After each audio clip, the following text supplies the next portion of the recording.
네, 안녕하세요. 유현태입니다. 네, 오늘 한 경기 리뷰하러 왔습니다. 오늘 리뷰해드리려고 하는 경기는 대전 한나시티즌 대 전북 현대 경기입니다. 지금 제목이 좀 좋지 않은 내용이 적혀 있어요. 근데 저는 두 팀 다 어떤 좋은 점들보다는 나쁜 점들이 좀 더 많은 경기가 아니었나라는 생각이 들고, 제 생각에는 오늘은 바둑알 굳이 안 불러와도 될 것 같아서 미리 준비도 안 해놨습니다. 그래서 두 팀의 현재 상황하고 어제 경기가 어땠는지 좀 총평 드리면서 너무 길지 않게 하고 갈까 싶습니다. 사실 뭐 리뷰를 하고 싶을 만큼 멋진 장면들을 많이 못 보여줬던 경기가 아닌가라는 생각이 듭니다. 일단 두 팀의 경기가 지금 제목에 써 있는 것처럼 11위 쟁탈전이었습니다. 11위 대전하고 12위 전북. 이게 지금 어, 이게 맞아?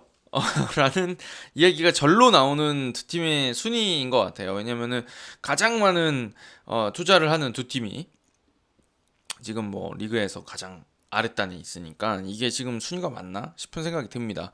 근데 이제 이 두 팀이 그러면 어찌됐든 떨어져 있는 건 사실이라고 했을 때 어떻게 치고 올라가고 어떻게 반전을 만들 것이냐라고 하는 문제인데, 두 팀의 지금 여름 이적 시장에서는 조금 대응 방식이 다른 상황인 것 같습니다. 대전 하나시티즌은 굉장히 많은 선수들을 영입하고 있죠. 뭐 김문환 선수, 전북에서도 뛰었던 김문환 선수를 비롯해서 뭐 마사라든지 K리그2에서 했던 뭐 최건주 선수라든지 천성훈이라든지 막 이런 선수들을 막 영입하면서 어떻게든 분위기 반전을 시키기 위해서 선수들을 영입하고 있는 상황이고, 전북현대는 사실 뭐 굵직굵직한 선수들을 여지까지 영입을 해왔기 때문에 이거를 감독님 김두영 감독님 선임하고 그 상황에서 이제 선수들이 감독님 전술에 녹아들 수 있는 시간을 좀 벌어주려고 하는 게 아닌가, 그 시간을 주려고 하는 거 아닌가라는 생각이 드는 그런 상황입니다. 근데 이 두 팀 다 제가 보기엔 좋은 점들보다는 나쁜 점들이 더 문제가 있었던 것 같아요. 네, 그러면서 하나씩 좀 말씀드리고 그 다음에는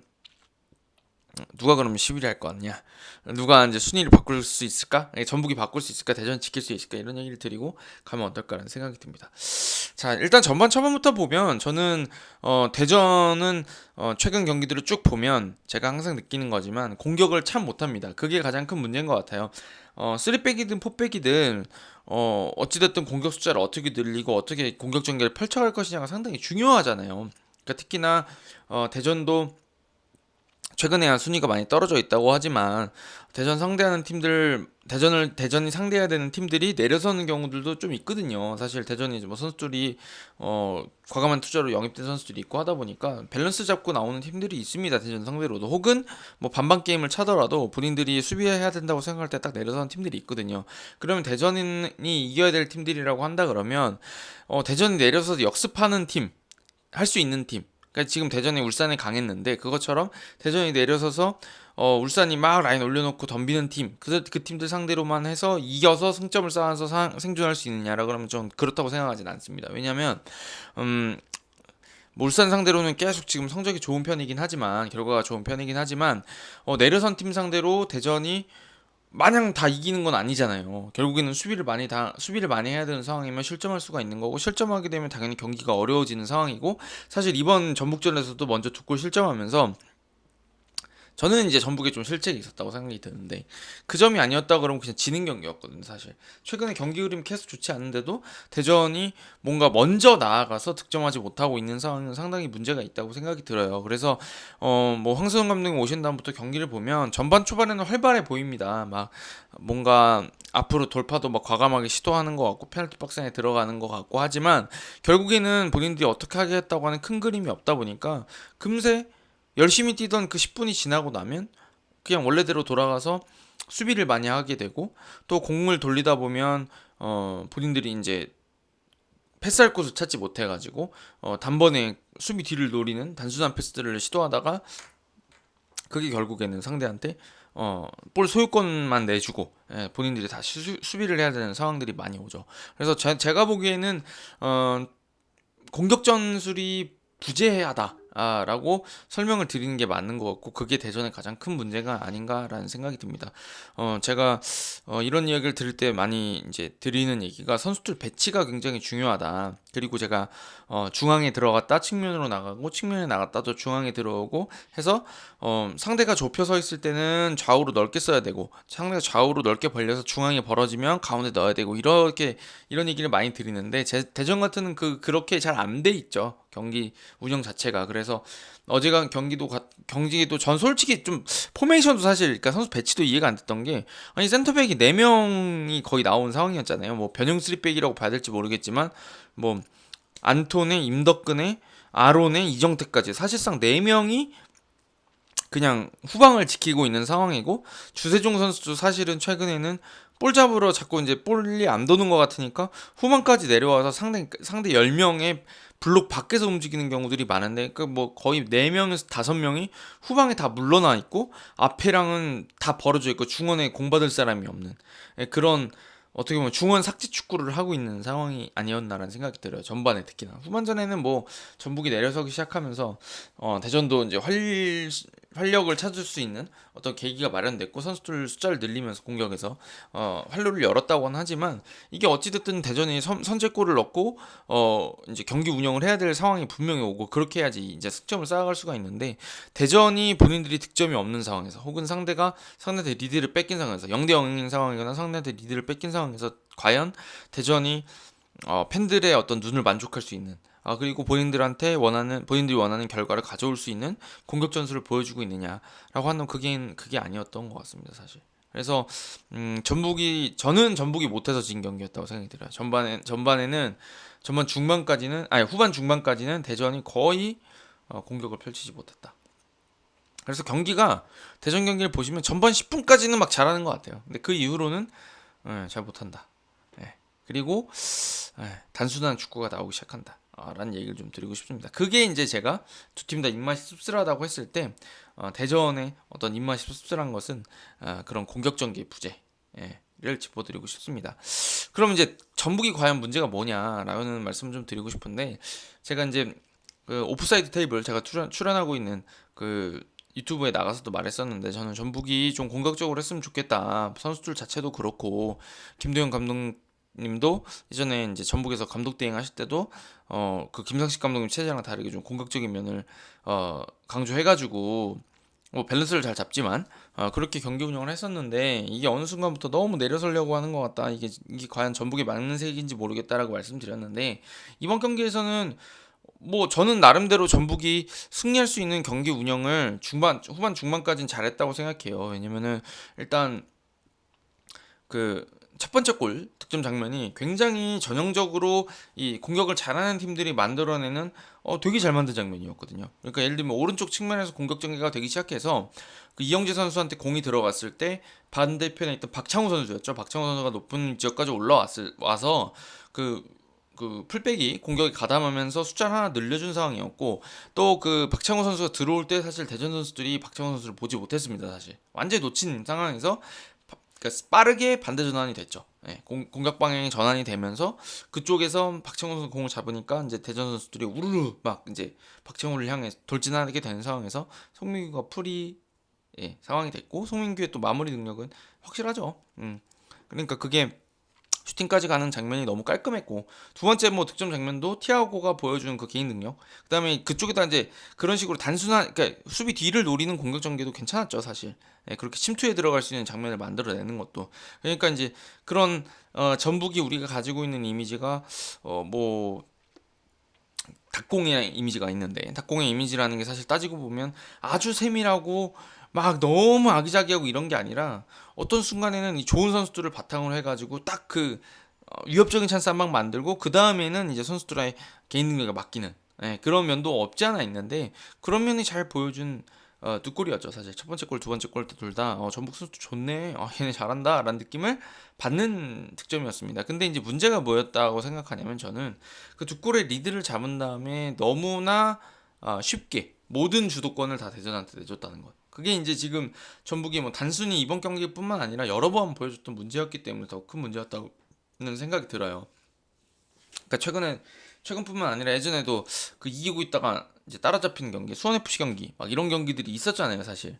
그러니까 그게 저는 전북의 닭공을 절반만 따라한 것 같다는 생각이 들어요. 그러니까 전반전에도 첫 골 넣고 나니까 많이 숨고르게 하는 느낌이 들었거든요. 사실 그렇잖아요. 뒤에서 돌리고 막 이렇게 무리 안 하고 대전 너희 안 나오면 우리도 안 들어간다 막 이런 식으로 경기 운영을 했는데 그거 뭐 좋습니다. 좋습니다. 일리가 있고 뭐 승리하고 싶어하는 마음은 알겠는데 이게 대전이 후반전에는 사실 뭐 김문환, 마사, 뭐 그다음에 윤도영, 박정인 막 이런 선수들을 다 투입하면서 사실은 공격 숫자를 마구 늘리고 이제 역습에 나서긴 그러니까 공격에 나섰잖아요. 공격에 나섰으면 이때 우리가 생각해야 될 게 사실 전북이 선택할 수 있는 길이 두 개죠. 너희 공격적으로 나와. 그럼 우리가 내려서 잠궈버려야 되겠다라고 할 수 있는 팀이 있고 또 반대로 말하면 사실 이렇게 말할 수도 있거든요. 대전 너희 공격적으로 나와. 그럼 뒤 열렸네. 그럼 우린 역습할 거야. 라고 선언해서 오히려 뒤를 불안하게 하면서 상대가 역습에 집중하지 못하도록 만드는, 그러니까 공격에 집중하지 못하도록 만드는 게 있죠. 그래서 일반적으로 프로액티브한 팀이다, 주도적인 팀이다 라고 하는 팀들은 대체로는 상대가 아무리 공격적으로 나오더라도 내려서기를 선택하기보다는 적절한 공격수들을 남겨두면서 이제 역습을 노리고 있는 건데, 어제도 뭐 공격수를 뺐다 이렇게 설명드리기까지는 어려운데 너무 많이 내려섰던 건 사실인 것 같아요. 수비 라인이 확 낮아졌었고, 그 다음에 이제 제가 좀 아쉽게 봤던 것들은 그 송민규 선수 쪽에서 특히나 이제 후반전에 찬스들이 몇 번 났었고, 그러니까 찬스가 났다는 게 막 완벽한 슈팅 찬스가 나왔다는 게 아니라 공격 전개가 그쪽으로 되고, 뭐 송민규 선수가 공 잘 지켜내면서 여러 번 측면 쪽에 깊은 지역까지 올라갔었는데 거기서 슈팅을 시도하기보다는 뒤로 돌아서 다시 나오는 경우들이 많았죠, 사실. 근데 이제 그게 저는 패착이었다고 보는 겁니다. 왜냐면 전북이 위협적인 공격을 가하지 않으니까 대전으로서는 더 맘 편하게 올라올 수 있는 상황이 됐고, 후반전에는 사실상 대전이 앞쪽에다가 네다섯 명을 그냥 갖다가 거의 그냥 박아놓은 상태로 그냥 공격 전개를 했거든요. 그러니까 대전이 아까 말씀드렸던 것처럼 뭔가 세밀한 공격 전개를 펼쳤다기보다는 제가 봤을 때는 많은 숫자를 늘려놓은 상황에서 빈틈을 찾아갔다고 봐야 되는 게 맞는 것 같아요. 물론 이제 윤도영하고 마사가 저는 좀 돋보였는데 이 두 선수가 혀를 뚫어줬다 이렇게 설명을 드릴 수도 있겠지만, 이게 뭐 그 두 선수가 가지고 있는 특성 덕분이지 대전이 아주 세밀하게 전술을 가지고 있어서 이걸 뭐 풀어가고 막 이렇게 했던 건 아니거든요. 그러니까 제가 드리고 싶은 말씀은 대전도 짜임새 있게 덤빈 상황이 아니었기 때문에 전북이 충분히 역습을 해서 상대를 불안하게 했다 그러면 두 골의 리드를 오히려 지키는 것뿐만 아니라 세 골, 네 골로 늘려갈 수도 있는 상황이었다는 생각이 들거든요. 근데 이게 겁먹다시피 해서 뒤에 내려서 버리니까 윤도영 선수가 워낙 개인 능력이 좋잖아요. 그 드리블러들은 사실은 그래서 까다로운 거거든요, 사실. 아무리 수비 숫자가 많다 그래도 거기서 자빠져 버리면, 그리고 걸렸어요, 사실. 저는 펜트키 줘야 된다고 생각하는데 박창호 선수도 어린 선수 거기서 뚫리니까 이제 당황했을 수 있죠. 근데 그 상황에서 결국에 변수를 만들어내고 세트피스를 얻어내고 하는 거는 사실은 이게 급한 팀들이 많이 하는 거잖아요. 그래서 드리블러들을 자꾸 쓰는 이유가 안 되면 프리킥이라도 얻어라 이런 상황인데, 거기서 전형적으로 이제 한 골을 얻어낸 거고, 페널티킥으로.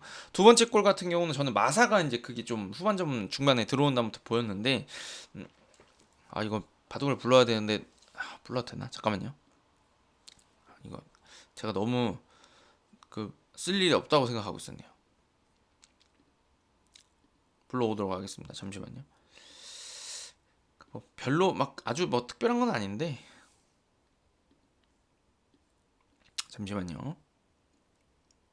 그러니까 어제 마사가 들어온 다음에 굉장히 이제 이 그 대전의 공격 전개가 저는 나름대로 깔끔하고, 나름대로 깔끔하다까지는 아닌데 좀 역동적이고 앞으로 움직이는 경우들이 많아졌다는 생각이 드는데, 어제 이제 그 윤도영 선수의 투입하고는 저는 이렇게 좀 엮여 있다고 생각이 들어요. 이게 무슨 말씀이냐면, 잠시만요. 그러니까 이게 어제 그 전북이 좀 내려서 가지고 사실 후반전에는 4-4-2 뭐 4-2-3-1 같은 형태로 서가지고 내려서 가지고 버티려고 했잖아요. 근데 이제 마사 선수가 후반에 들어오고 나서부터는 특히나 이 하프 스페이스 쪽에서, 그러니까 요 공간에서 굉장히 많이 움직였어요. 근데 아시다시피 윤동 선수 측면에 있다 일로 자꾸 들어오니까 이 선수 끌고 움직이거든요. 그러니까 여기서 이제 이렇게 빠져나가면 여기가 나오기도 껄끄러운 거죠. 여기 벌어지니까. 하여튼 이런 식으로 오른쪽을만 그냥 디립다 판 거예요, 사실. 그래서 어저께 후반전 한 75분 이후에 보면은 대전의 왼쪽 공격은 안 하다시피 해요. 윤도영하고 마사가 계속 돌아 들어가고 윤도영이 여기서 드리블 돌파라는 형태로 여기 다 몰려 있고 이수민도 일로 돌아 나가고요. 여기는 그 김문환 선수도 계속 이쪽으로 하프 스페이스라고 하는 이쪽으로 계속 움직여주면서 여기서 뭔가 만들어 갔거든요. 근데 이제 이거는 앞에 숫자가 많아졌다는 얘기니까 여기를 이제 노릴 수가 있었는데 여기서 심지어 그래서 송민규 선수가 뭐 멋지게 볼을 살리는 장면도 있었고 여러 번 여기서 공격 전개가 되는 것 같았는데 이쪽에서 확실하게 응징을 못 하다 보니까 이쪽을 응징을 했어야지 이제 여기는 김문환 선수도 못 올라오고 여기 있는 선수들도 공격할 때 부담이 있어야 되는데 이게 안 되다 보니까 그냥 90분 중에 한 70분은 잘해놓고 한 20분 동안 버티겠다고 하다가 결국엔 못 버텨서 두 골을 얻어맞게 되는 그런 상황이 됐던 거죠. 이쪽에서 마지막 득점 장면도 결국에 동점골 장면도 이쪽에 지금 제 기억에 마사였는데 마사가 들어와서 여기서 지금 이제 꺾어주다 보니까 선수들은 아무래도 골대 앞이 제일 위험하고 여기 천성훈이 기다리고 있으니까 이쪽 가까운 쪽 골대를 막을 수밖에 없잖아요. 그러니까 여기 뒤에서 따라 들어오던 미드필더가 이걸 마무리할 수 있게 된 거죠. 사실 김준범 선수가.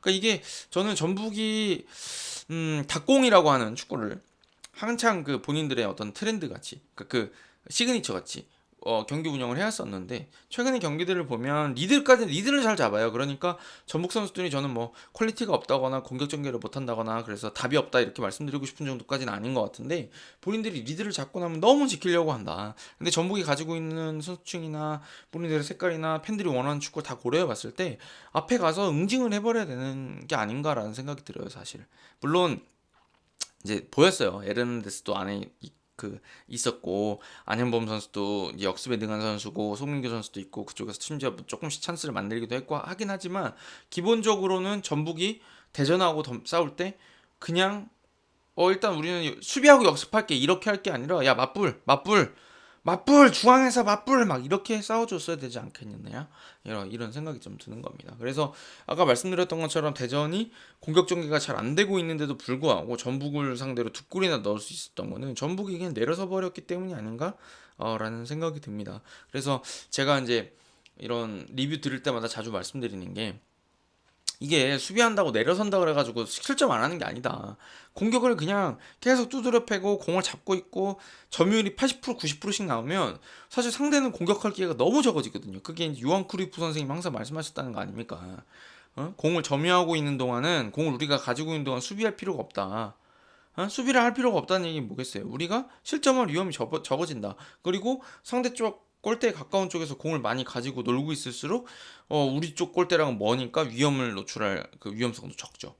근데 과연 전북이 두 골 리드 잡을 때까지는 그런 식으로 경기 운영을 했다지만 그 리드를 잡고 나면 왜 다시 그렇게 쫄보처럼 뒤로 물러나느냐에 대해서는 다시 한번 고민해 볼 필요가 있다는 생각이 듭니다. 그래서 제가 둘 다 입맛이 씁쓸할 거라는 생각이 있다 이렇게 말씀드렸었는데 대전 팬들은 공격 전개하는 거 보면 아우 그냥 저따구로밖에 못하나 라는 생각이 들면서 입맛이 씁쓸하셨을 것 같고 전북은 잘해놓고 왜 저 20분 동안 저렇게 내려서 가지고 쳐맞고 있지? 라는 생각을 하면서 입맛이 씁쓸하지 않으셨을까 라는 생각이 드는 경기였습니다. 그리고 한편으로는 두 팀 다 왜 성적을 이렇게 이제 아래까지 떨어져 있는지를 보여주는 경기였다는 생각도 좀 들어요. 그래서 두 팀 다 이제 나름대로 아까 말씀드렸던 것처럼 대전은 선수 영입으로 전북은 본인들하고 좀 익숙한 지도자하고 어떤 조직력을 만들어가는 방식으로 이 위기를 타개하려고 하는 것 같은데 결국엔 이 여름을 어떻게 보내느냐에 따라서 아무래도 선수층이 좋고 영입이라도 또 하고 있고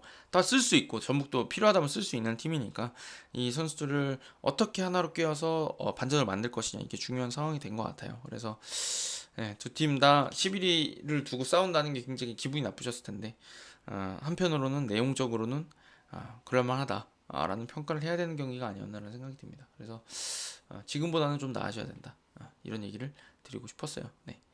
이 정도 드리고 가면 어떨까라는 생각이 듭니다. 오늘 보니까 이제 대표팀 감독 때문에 너무 시끄러운 것 같아요. 근데 제가 다들 아시다시피 기자 생활 할 때는 그런 이슈들을 쓸 수밖에 없었지만 이제는 뭐 제가 굳이 뭐 이렇게 언론의 어떤 역할을 할 정도까지는 필요가 없는 것 같고 그래서 그 얘기는 웬만하면은 그냥 저도 답이 없는 얘기기도 하고 싫어하시는 분들의 마음이 너무 이해갑니다. 울산 팬들의 배신감 당연히 이해하고 대표팀을 좋아하시는 분들도 저거 맞아? 저도 그렇게 생각합니다.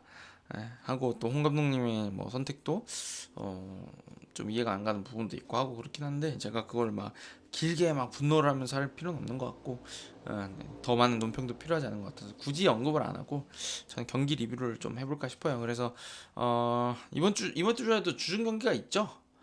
그러면 이제 울산 경기를 못할 것 같은데 사실 지난 주말에 준비는 했었는데 경기 보고 금요일 경기 어찌됐든 그렇게 해서 이번 주중 경기가 있으니까 주중 경기 보고 그 다음에 또 한번 리뷰해 보도록 하겠습니다. 아마 21라운드는 이걸로 마무리를 해야 되지 않을까? 라는 생각이 들긴 드네요.